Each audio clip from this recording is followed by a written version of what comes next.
Halo sahabat, sahabat pioneer yang terhormat, gimana kabar pagi hari ini? Saya harap tetap bersemangat ya. Suara sekjen Matosi masih berat ya. Ini masih pagi-pagi terang, bukan pagi-pagi buta ya.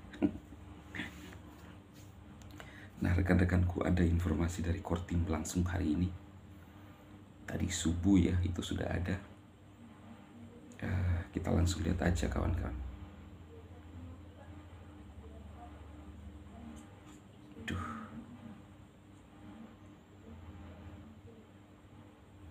Langsung dari Kortim ya. Nah ini.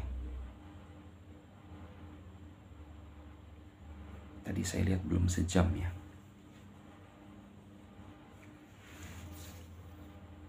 Amained migration route map based on the network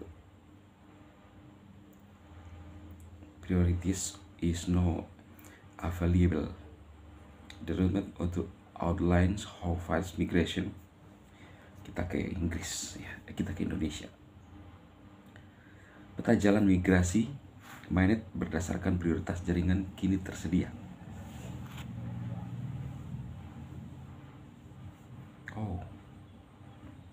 Peta jalan tersebut menguraikan bagaimana migrasi pertama, migrasi kedua dengan bonus rujukan, dan migrasi yang sedang berlangsung secara berkala akan diprioritaskan dalam urutan tersebut. Blog tersebut juga menjelaskan lebih lanjut mengenai tokenomik dan struktur pasokan pi, termasuk bagaimana setiap alokasi dikaitkan secara proporsional dengan imbalan penambangan yang dimigrasikan oleh pioner, memastikan keadilan insentif yang selaras dan transparansi di seluruh jaringan. Nah itu ya rekan-rekannya, berarti sekarang dalam proses migrasi kedua ya. Kita lihat blognya. Peta jalan migrasi Mainnet berdasarkan prioritas dan penjelasan tokenomik dan pasokan pi. Peta jalan migrasi Mainnet berdasarkan prioritas. Hai, pelopor blog ini akan menguraikan peta jalan migrasi Mainnet berdasarkan prioritas jaringan dan menjelaskan tokenomik dan mekanisme pasokan pi. Peta jalan migrasi Mainnet berdasarkan prioritas. Dalam pembahasan migrasi pi Mainnet perlu diingat fakta-fakta berikut. 1. Migrasi perlu dilakukan untuk jaringan yang beranggotakan puluhan juta orang berdasarkan data penambangan yang kompleks selama 6 tahun terakhir, guna memastikan keakuratan, keamanan, dan keadilan bagi pioner yang jujur dengan mengecualikan kecurangan. Ini bukan sekedar airdrop sederhana ke puluhan ribu dompet, tetapi banyak mempertimbangkan data tambahan seperti di banyak proyek kripto lainnya. 2.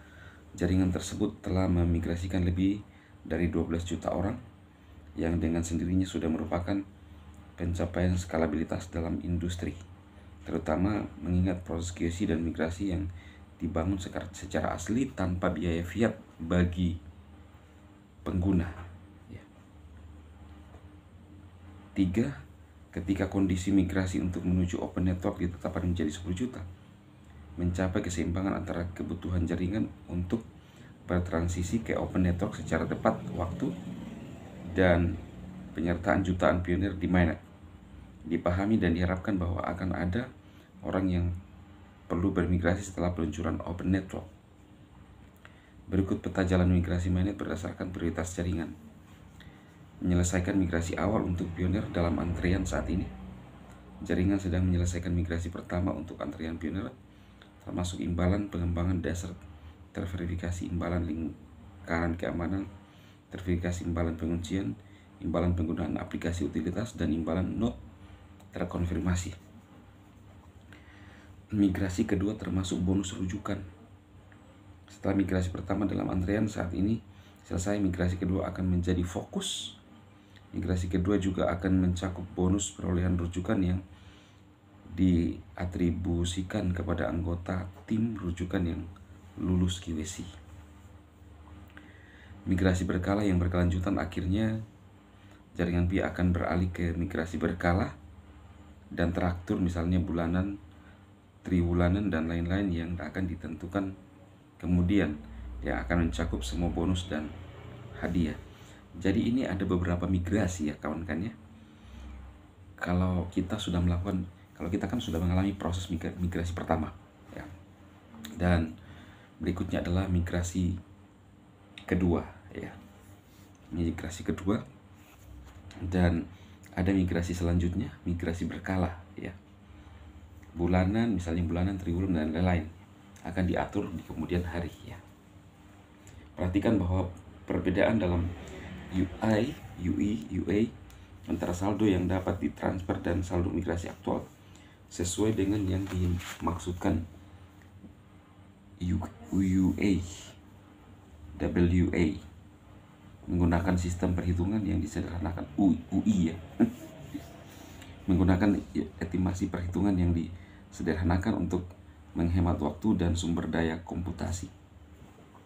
Saldo yang benar-benar dimigrasikan ke dompet mainnet pengguna tergantung pada komputasi yang ekstensif dan tepat yang dapat memakan waktu lebih lama per pengguna melalui semua sesi penambangan sebelumnya dan bonus terkait selama beberapa tahun terakhir.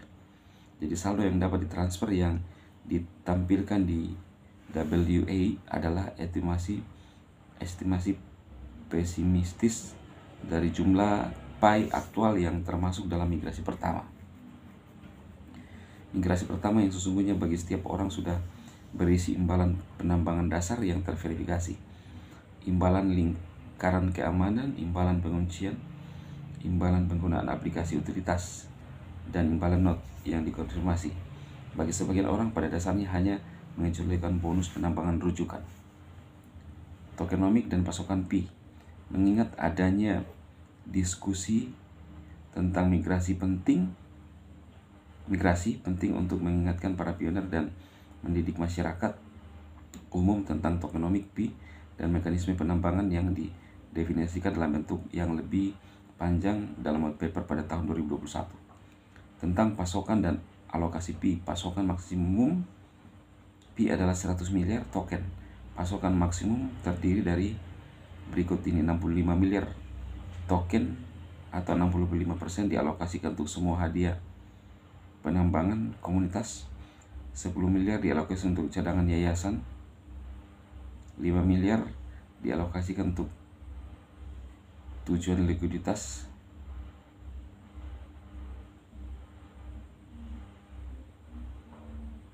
dan 20 miliar dialokasikan untuk tim inti. Setiap alokasi yang disebutkan di atas melacak kecepatan penerbitan hadiah penambangan bermigrasi komunitas sehingga proporsional setiap alokasi dalam total pasokan tetap sama pada waktu tertentu. Pasokan total efektif PI. Total pasokan Pi saat ini memberikan proporsi yang sama dengan pasokan maksimum karena setiap alokasi melacak imbalan penambangan yang dimigrasikan dari komunitas. Pasokan total efektif dapat dihitung dengan membagi imbalan penambangannya yang dimigrasikan. Pi saat ini pada blockchain mainnet sebesar 65% alokasi lain dalam pasokan total efektif kemudian dapat dihitung berdasarkan proporsi yang sama dengan pasokan maksimum. Misalnya paling banyak 10% dari pasokan total efektif tersedia dalam cadangan dasar, 5% dari pasokan total efektif tersedia untuk tujuan likuiditas, dan 20% dari pasokan total efektif tersedia untuk tim inti. Hal ini tetap berlaku meskipun faktanya semua token dicetak pada saat awal sebagaimana secara teknis disyaratkan oleh protokol blockchain.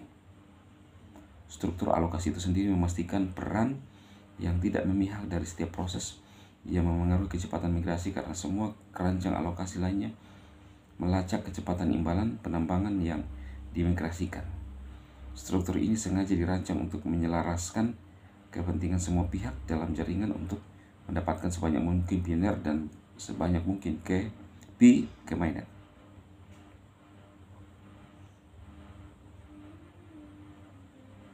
Jadi jaringan berkomitmen untuk memigrasikan pioner dan Pi mereka sesegera mungkin.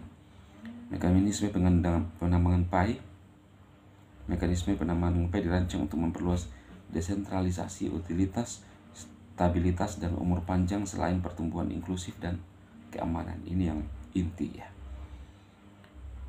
Umur panjang, keamanan, dan adil untuk semua. Hadiah penambangan Pi didistribusikan berdasarkan rumus penerbitan yang mengikuti model peluruhan eksponensial menurun yang didefinisikan dalam white paper Pi. Pelopor dapat meningkatkan hadiah penambangan yang mereka terima berdasarkan kontribusi individu mereka. Nah itu ya kawan-kawan. Kesimpulan, jaringan ini didedikasikan untuk menyelesaikan migrasi mainnet bagi semua pionir yang nyata, terverifikasi dan jujur sesegera mungkin sambil memastikan keakuratan, keamanan, dan integritas jaringan. Tokenomics Pi dirancang untuk menyelaraskan pertumbuhan jaringan jangka panjang dengan kontribusi nyata dari komunitas, memastikan bahwa model penerbitan tetap adil, didorong oleh kemajuan, dan didasarkan pada partisipasi yang sebenarnya. Nah itu informasi terbaru, intinya bahwa Pi ini memang dibuat sangat panjang, umur panjang ya, adil, aman, dan semua untuk masyarakat. Ini luar biasa, buktinya bahwa Nicholas sangat peduli dengan kita teman-teman. Itu informasi, semoga pionir tetap semangat ya. Minta maaf di akhir video anak saya rela. Selamat pagi semuanya.